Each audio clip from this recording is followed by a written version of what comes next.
presenting Jesus to Pilate.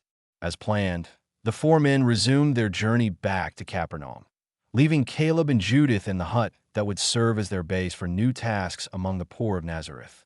They naturally walked along the road of 3 stones that would lead them back to the city they would pass through on their way back to their intended destination, unaware that, on Pilate's orders, Roman soldiers were searching for them to be questioned by the governor.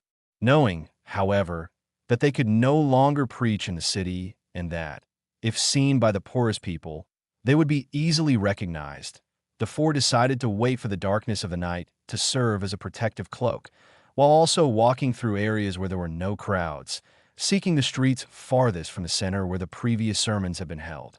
And so it was done, taking advantage of the fraternal conversations that the moment called for.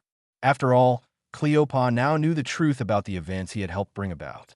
He had discovered in Zechariah not only the one who had revealed the truth about Jesus to him, but also the one who had been the victim of his madcap adventure and, what aroused his greatest admiration, continued to treat him with consideration and appreciation.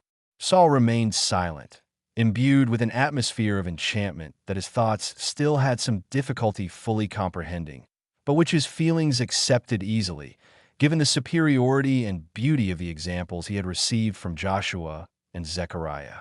These two, serene and in absolute peace, gratefully followed God and Jesus through the experiences of those days, in which so many people heeded their exhortations and received the spiritual bread that would forever penetrate their souls, so that they would never again hunger. Sensing the embarrassing position into which Cleopas had been thrust by the recent revelations, Zechariah addressed him in such a way as to break down the last barriers of shame in his soul. My dear brother, do not be upset over so little. For me, you are and always will be the sick man whom the compassion of God and the love of Jesus rescued from pain to the light of hope.